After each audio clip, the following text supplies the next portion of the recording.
আসসালামু আলাইকুম। আজকে নভেম্বর মাসের ৩০ তারিখ চলছে।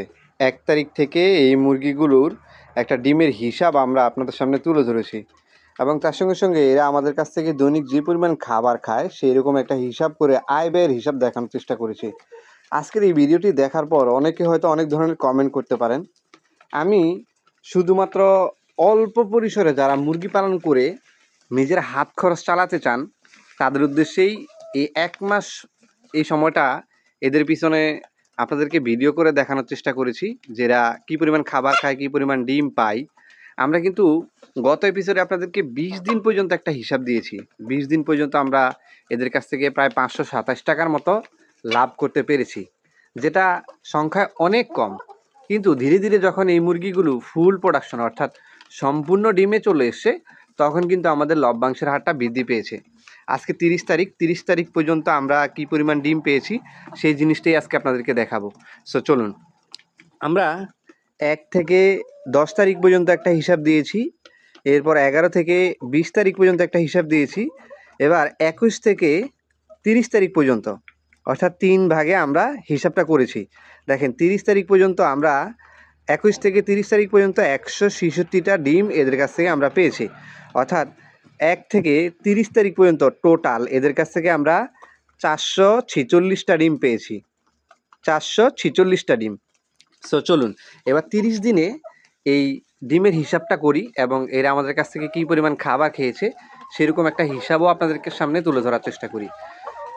আমরা ২০ দিন পর্যন্ত ৫২৭ টাকা লাভ পেয়েছিলাম।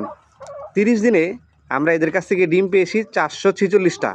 যে ডিমগুলো আমরা আমাদের নিকটস্থ যে এরিয়া রয়েছে, আমাদের আশেপাশে যে বাড়ি রয়েছে তারাই আমাদের কাছ থেকে সংগ্রহ করে নিয়েছেন।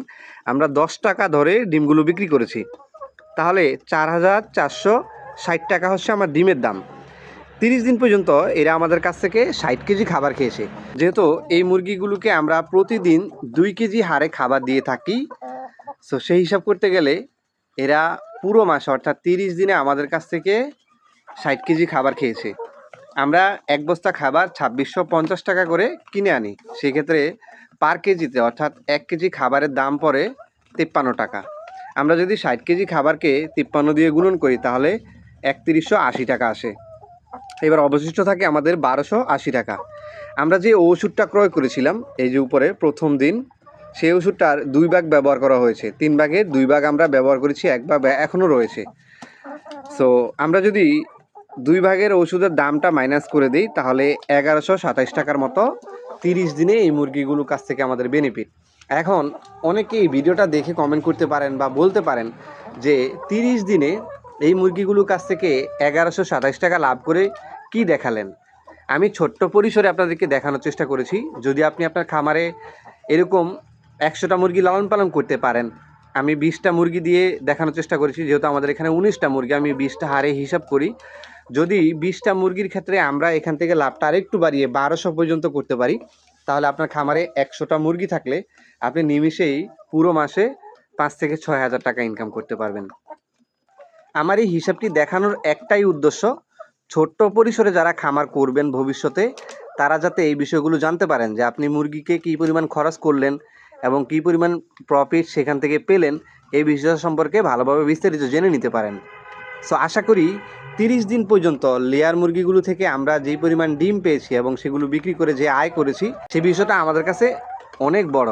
ভাবুন যদি আমাদের খামারে আরও বেশি মুরগি থাকতো অর্থাৎ ৫০০ কিংবা ১০০০ কমার্শিয়াল খামার হতো, তাহলে আমাদের লভ্যাংশের হারটা অনেক বৃদ্ধি পেত। আশা করি ভবিষ্যতে আপনি লেয়ার মুরগি পালন করে কেমন বেনিফিট হতে পারবেন বা বেনিফিট করতে পারবেন সে বিষয়ে ন্যূনতম ধারণা দিতে পেরেছি। আসসালামু আলাইকুম।